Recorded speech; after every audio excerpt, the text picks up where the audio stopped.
आज हम क्लास 5 के हिंदी बुक उत्सव का चैप्टर 3 आत्मबोध उसका एक्सरसाइज कंप्लीट करेंगे। तो चलिए शुरू करते हैं। चैप्टर 3 आत्मबोध इसका एक्सरसाइज कंप्लीट करते हैं।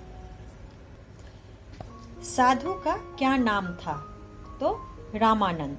इसमें रामानंद में टिक करना है। ख साधु अकेला वन में रहकर करता था भगवान का भजन। वह भगवान का भजन करता था।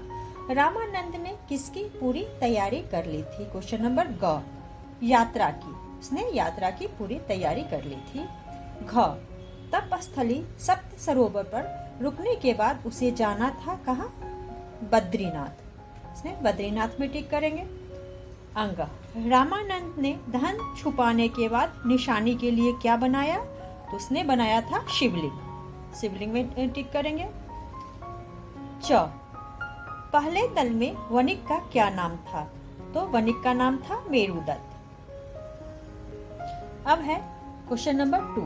निम्नलिखित शब्दों की सहायता से रिक्त स्थानों की पूर्ति कीजिए। तो यहाँ शब्द है, इसकी सहायता से आपको इसकी पूर्ति करना है रिक्त स्थानों की। क उसने अपना घर परिवार सभी त्याग दिया था, लेकिन उसमें एक बहुत बड़ा अवगुण भी था। अतएव एक बार सभी तीर्थों की यात्रा कर लेनी चाहिए। यात्रा इसमें त्याग, अवगुण, तीर्थों। अपने क्वेश्चन नंबर घ अपने वस्त्र और सत्तू उसने एक पोटली में बांध लिए। तो इसमें वस्त्र होगा और सत्तू। अंग वह गंगा नदी के किनारे पद यात्रा करने लगा। पद यात्रा। च उसने चारों ओर दृष्टि दौड़ाई। तो दृष्टि होगा। अब है क्वेश्चन नंबर 3। सही वाक्यों पर सही तथा गलत वाक्यों पर गलत का निशान लगाइए। क रामानंद गंगा नदी के तट पर रहता था। तो नहीं, यह गलत है। वह वन में रहता था। उस साधु में केवल एक गुण था। नहीं, कितने गुण थे? 2-3 था। यह गलत है। ग एक बार वह साधु अपनी आयु के बारे में सोचने लगा। सही है, टिक कर देना है। घ मार्ग में अनेक तीर्थयात्री मिलते रहे। यह भी सही है, टिक करना है। अंग साधु को अपने धन के विषय में कोई चिंता न थी। गलत है, उसको अपने धन की चिंता थी।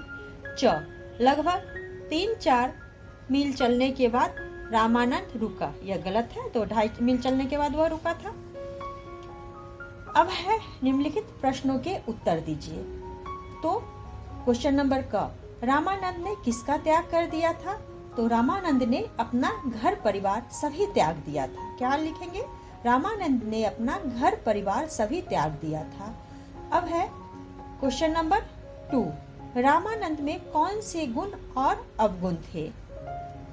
तो रामानंद में दूसरों की सहायता करना और प्राणी मात्र पर दया करने का गुण था, और उसका अवगुण जो था वह लालच था। तो इसमें क्या लिखेंगे?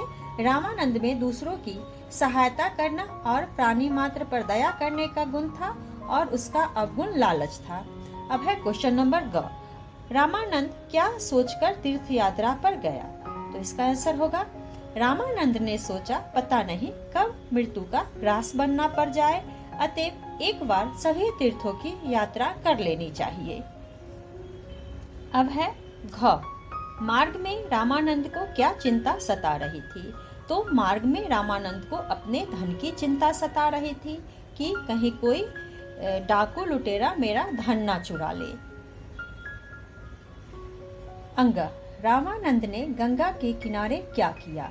तो रामानंद ने गंगा के किनारे एक शिवलिंग बनाया और उसके नीचे अपना सारा धन छुपा दिया। अब है च तीर्थ यात्रा से वापस आने पर बने शिवलिंगों को देखकर साधु क्या सोचने लगा?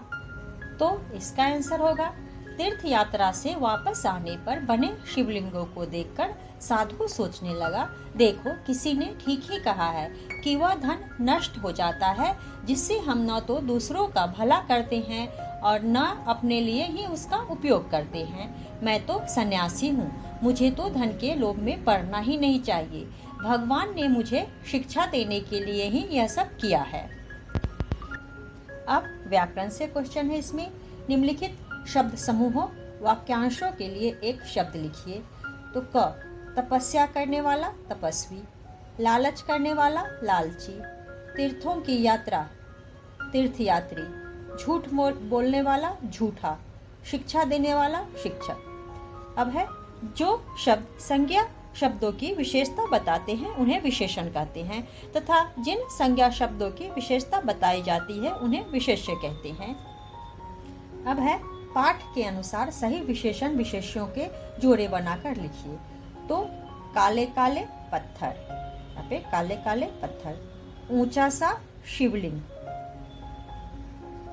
बहुत सी स्वर्ण मुद्राएं। निर्जन स्थान।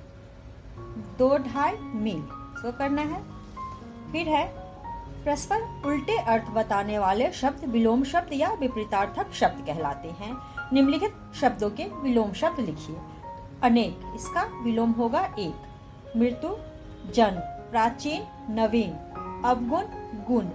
जमा, खर्च। अपरिचित, परिचित।